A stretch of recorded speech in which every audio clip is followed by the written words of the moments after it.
and I'm telling about Mustarinda Association and Residency, and well, you will see later on what comes up.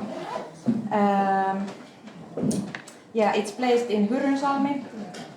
It's upper part of Kainuu region, and there is the address you can take. And in my presentation, I will first talk about generally about Mustarinda, and then I'm focusing on Jäkälä Fest, Lichen Festival, because that's my treasure. I have, well, with my colleague Salla-Mari Rantala, we have been doing it a few times, and I thought it's a nice view to the environmental art topic in this day. So, I have also a lot of slides. Let's see how far I can get. So there you can see Hyrynsalmi on the map, and there you can see Mustarinda house. It's an old school building of Paljakanvaara school, and Paljakanvaara is the second highest Vaara hill in Kainuu, 360 something meters high, and there Mustarinda. Let's hold it. Okay. Well, yes, let's hold this. Mustarinda is founded as an association around 2009, was it? Or then, so it's 14 years old, the association. And why it's placed to exactly this high hill is the forest. Those times the young art students found this place from they were searching for like a deep forest, like a old growth forest, from a map, because Finnish, even though it's this story that Finland, country of forest, is actually in pieces, or it's a maintained forest, but this was on a map like a dark spot, and that's why they went to see the place. And what is the dark spot is actually this Paljakan luonnonpuisto. It's a strictly protected, like a park, where you cannot enter except on one path, or you need a permission to go there. But this school is just next to the nature park, and there is a piece of this similar forest still left. And it was that time, and it's still owned by the Finnish state. And there is a nature path going. In that part of the forest you can enter, and there are nature paths going there.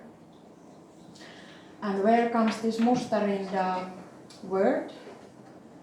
It has several meanings. It's in Finland it's often written in old maps with T, like Mustarinta, and it's in Koli there is one Mustarinta, and it's like a dark side of the hill, dark because of the forest, old growth forest. And then there's also this meaning of henkiolentojen kukkula, which is also a name of the summer exhibition in this year. It's from the folk tales somehow coming this meaning. And then it also means same as this kontio, mörkälän, pöppölä, which is a word for a bear, because it wasn't kind of good. It brought some bad luck if you said a word bear, and you had to find a ways to say it differently. And these are also Mustarinda's neighbor houses are called this kontio, mörkälän, pöppölä. And yes. So here we go. This is the facts. So Mustarinda Association is established 2010, I went there first as an artist in residency in 2014, so I've been around almost 10 years. My background is in art and now also I'm art educator and doing that kind of work in Kyrönsalmi and Puolanka municipalities, but I will tell a bit more about that later. But the house works as a residency house with around 8 artists or researchers or other cultural workers. 8 can be there at the same time, and we usually have like 2-3 months in a year when there is no residency. It's a kind of a maintenance months. This very deep winter time, like around January, and then also in summer. And Mustarinda has this, how to say this, goals, yeah, to promote diversity of culture and nature and the connection between art and science. And that was the kind of the very like a strong basis where the association was built on how to live or kind of observe how to live and also try in concrete ways how to live in a remote place and try to do it very sustainable and ways and having an ecological mindset. And one thing is that about that is that we have almost only 1 month long residencies, so that when people come there, it's so far away, like it's so far away from Helsinki, like around 700 kilometers, and then still to Kyrönsalmi town, it's like 25 from there, so the nearest shops are in there. So once you get there, you just should not go around anymore, or just try to settle the place. And this is one of the rooms. The house is built in 1950, and when it was bought, it was kind of constructed back to the bit of the style of the 50s. The house has a very colorful history. It was working as a rehab center for youngsters and some like a tourism house and things like that. And here is another room, and this was a funny picture. I chose it because we usually have open studios between the artists or the ones who are staying in a residency, and so that they can share their work between everyone. And this was performance artist Liina Kuittinen, if I remember right, and she was putting it like this in her room. And here is one big gallery space, which was renovated when the house was bought. This used to be only like a storage or like a cold storage attic in a house. And it's one of the snowiest places in Finland. It's often in records if following the snow level. And there's usually 2 housekeepers. One is often a member of the association, and then there can be another volunteer who can be like basically whoever is interested to come and learn the way living there. And so we have a lot of snow work every winter. And yeah, there you can see how the forest is eventually full of this tykkylumi, like this trees covered with the snow. And there's often like electricity blackouts and such things because the snow is so heavy. And then I wanted to put this old picture where the houses and the school kids are. there used to be a village, of course, because the school was established there.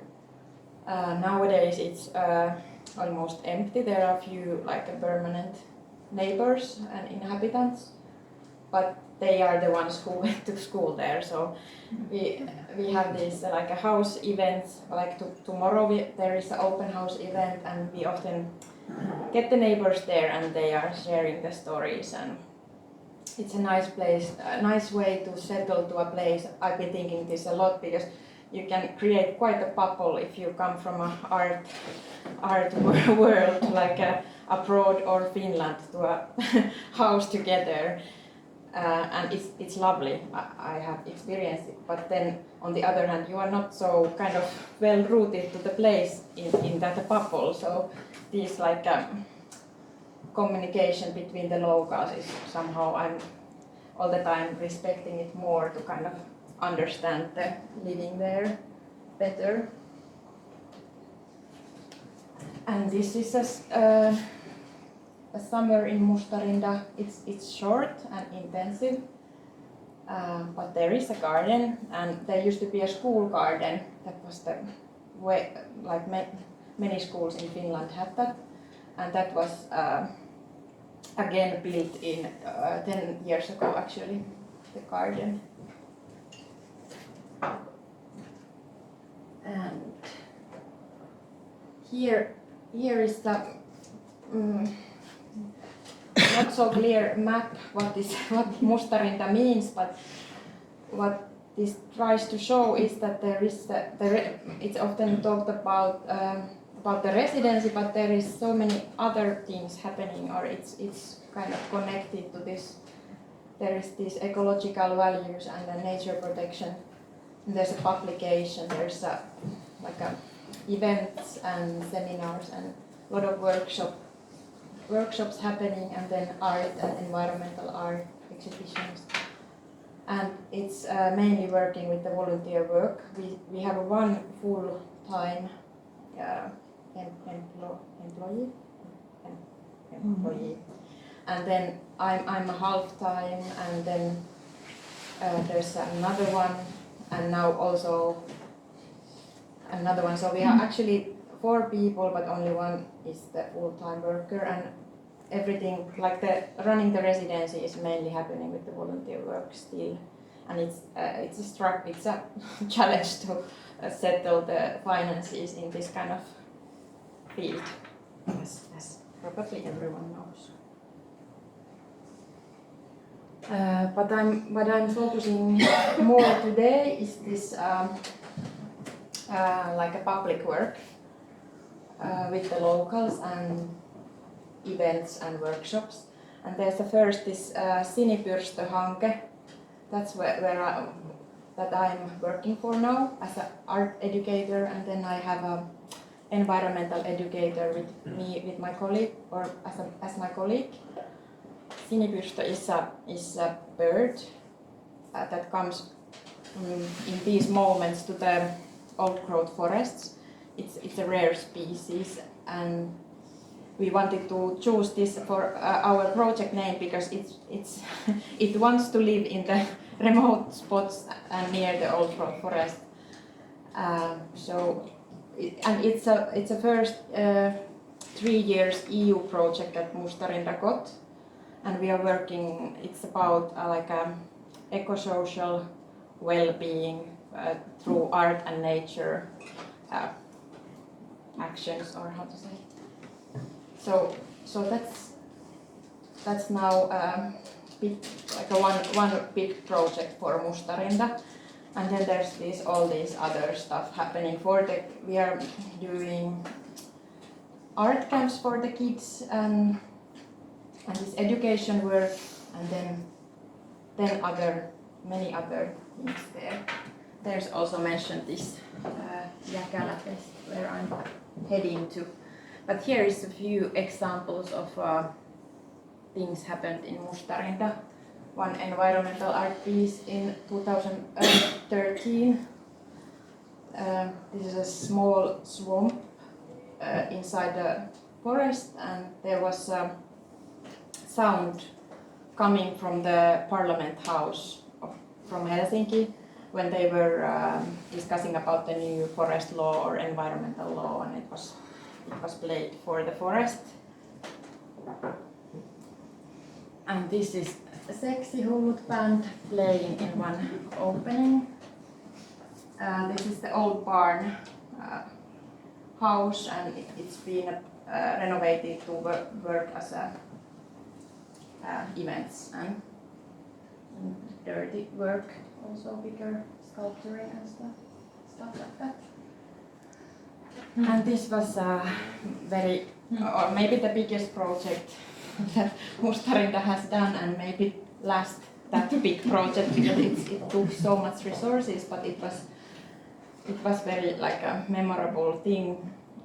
It was Baltic working group who wanted to build a tree opera inside the forest, and it was this modern contemporary opera style thing, and everything was built there, like the stages, and yeah, it started the opera started after the sun setting or around sun setting, and people were brought to the stage through the forest, and yeah. It was exciting. And this is the magazine. It's also online and free to read from there.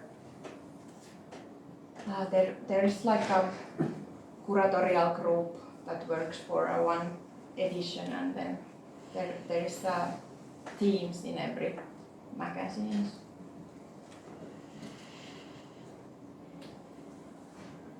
So this Fest, the left side poster is from 2018 and the right side poster is from last August. And this topic came from the forest, as you can imagine.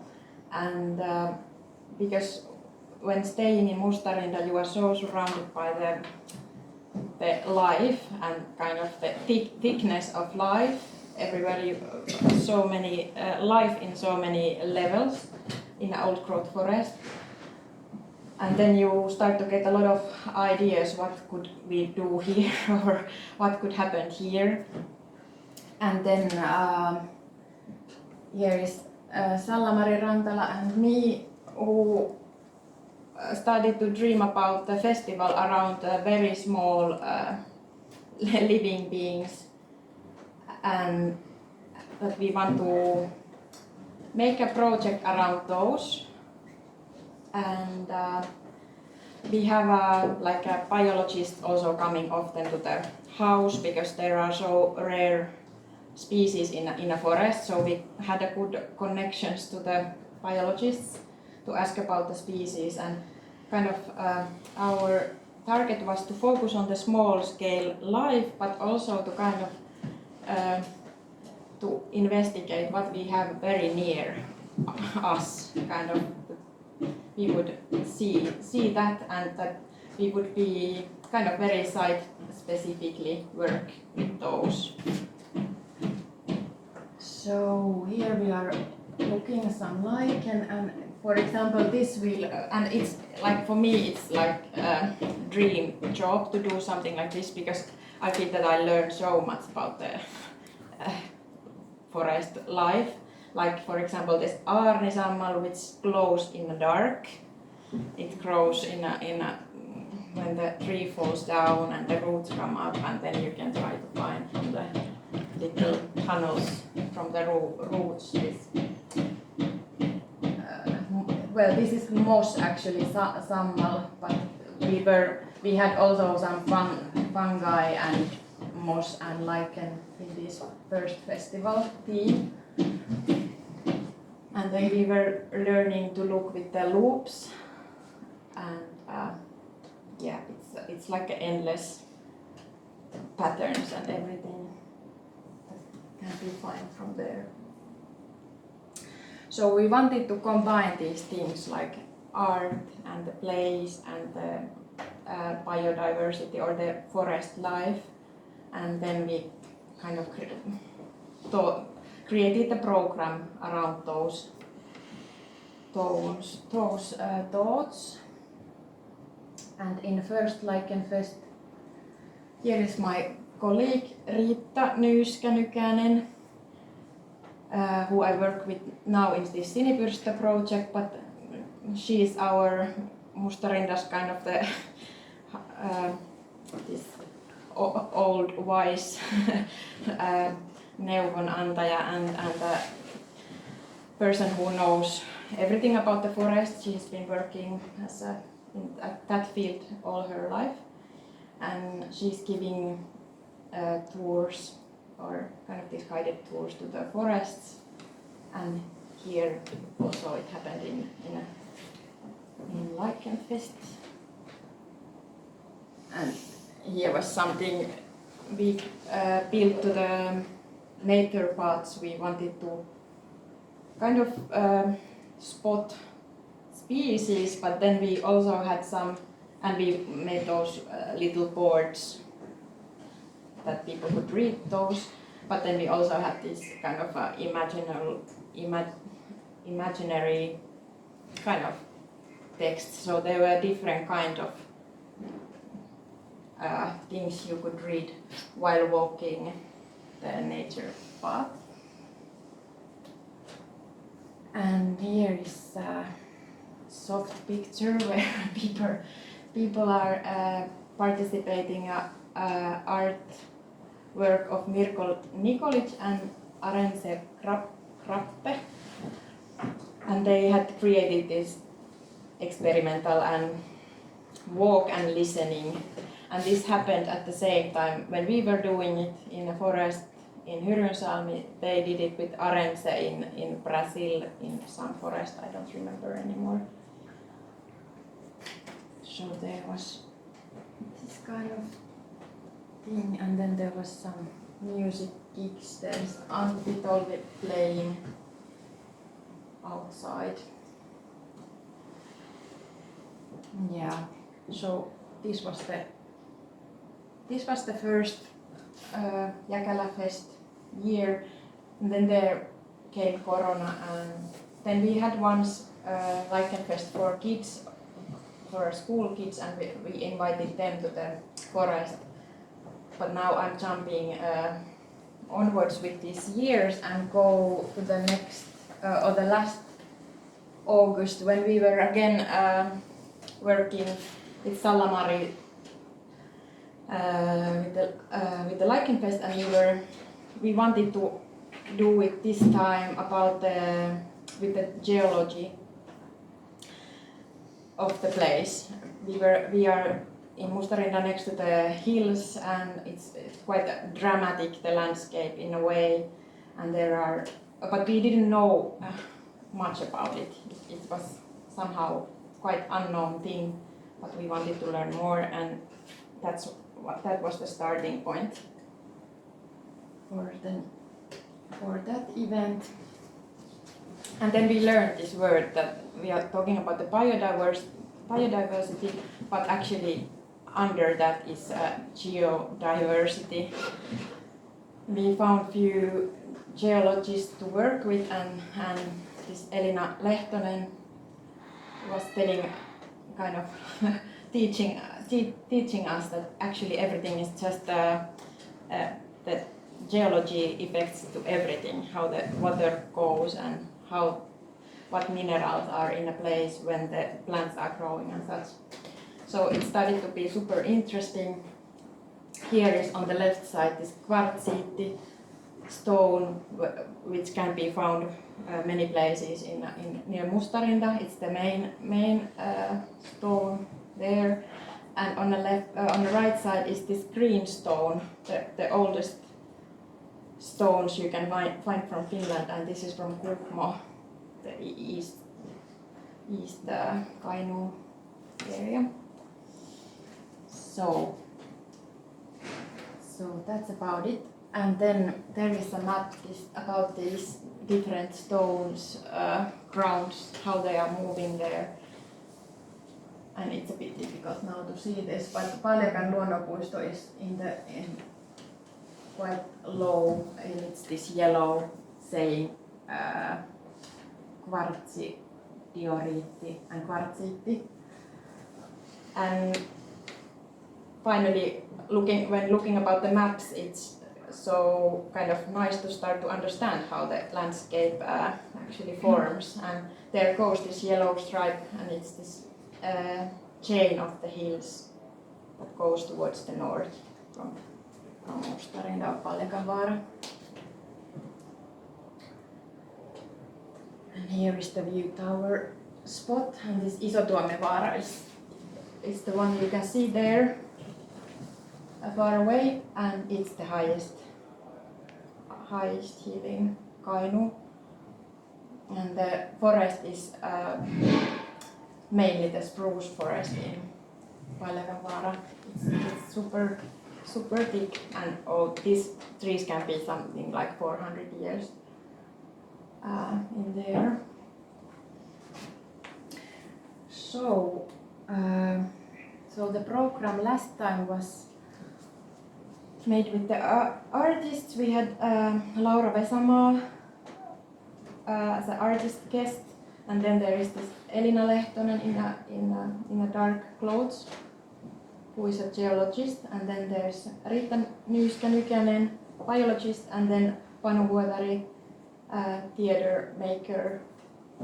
And this was the moment of a panel discussion. Every one of these people were somehow participating in the program, and then we wanted to also have this moment to discuss about the topics.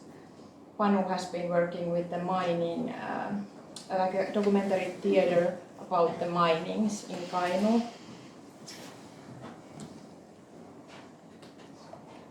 And then we had the 2 hands-on workshops. Ulla Harju is the black jumper person, and then Mayumi Niiranen Hisatomi with the yellow hat. Both are artists living in Kainuu, and Ulla is ceramic artist, and she was giving a workshop about the local clays. She has been investigating the kaolini and other red clay types you can find from the grounds, and she's been looking for the old spots where the clay was taken to make bricks, for example. And so she was holding a workshop, and Mayumi was holding a painting workshop, because there's super much iron in a ground in Paljakanvaara, and in Mustarinda there is a own well, it's like a kaivo, and it needs to be filtered because of the iron. And then we were cleaning the filtering system and found there like a deciliters of this like a liquid iron, and then we wanted to try how it works as a paint, and Mayumi was the one who investigated and then held a workshop about it. There's some clay work, and there is some iron paint from the water filter. And then we built a small exhibition. We wanted to put some samples and kind of find names or types for the stones we found nearby. And then there is Laura Vesamaa's paintings also next to this observation room or little exhibition room we had. And there was a possibility to watch it with the microscopes. And then there were something like a very cozy stones also from under the drain. not also fancy ones, but this like what we have what we are looking often, but not really paying attention to so much. And here we are with Sallamari. We created with geologist Elina, we created this like an audio walk to the forest where we were telling about this very local geology, like what has happened here when you walk and you find a stone under your sure what stone that is or why there is a swamp. How can there be a swamp when you are in the top of a hill? And such a kind of things we were talking in this tour. And this was my favorite moment from the whole festival, when a bunch of people is looking very, very like a focused something together. It's nice shared moments, and they were looking this stone and what was found from there. And here is this Panu Vuotari's theater play. It was the evening program of the festival. Panu is part of Vaara Collective, working in Kajaani mainly, and the documentary theater about the minings near Kajaani is called Sydänajan Puro, and it was based on the stories he had been collecting from the people who are in a threat, like a threatened if the mining is coming or not, and it can continue like decades, like super long times. And this was the second day of the festival. We had like a full day long trip to one other hill, which was a different type of hill than the Palleganvaara. This had formed different ways, but I can't tell the details now how it was born, this hill. But it was this. Elina was giving the tour there, but we then also had a different program. There was a musician Heli Hartikainen playing a gig in the top of the hill. Like that was the ending part of the festival.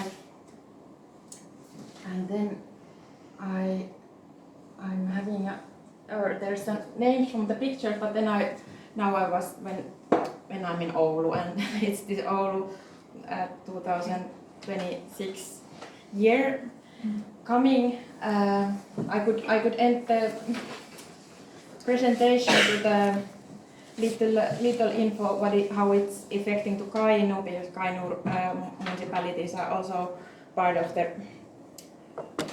the area of this Oulu 26 year. So Mustarinda has got also a grant from this year to work on towards a national park, because that's been the one dream in an area, because there are still these very valuable old forest species left which are not protected, and there is all the time there has been like activist conflicts in an area too, because well, it happens and there's not really a negotiation going. So there's been a dream about the national park, which would placed on the chain of the hills, what I showed in the map, because that's the valuable thing, that there is this forms going and there is this forest in those. So we have had a plans about national park themed with the art. So it's Taide Kansallispuisto, the working name of the park. And now Laura Mellanen is working through this Oulu 26 grant with that, and kind of collective ways with the locals, how could it work, and could we, because there are so many opinions if wanting to have a protected forest or not, and it's a big discussions. So that's the direction, and that's also now this connection with Oulu 26 year with Mustarinda. Yeah, so that was. Is there some questions? So is this area like a nature reserve at the moment, or is it private owned, or is it? government-owned church? It's a state-owned this nature park, strictly protected. But this forest, which is just next to the Mustarinda house, is a state-owned, not protected. Okay. And everyone can go there, and there's a lot of people coming hiking and picking berries. And this is our important part of our Mustarinda staff, this Miksi-koira. He is 15 and a half.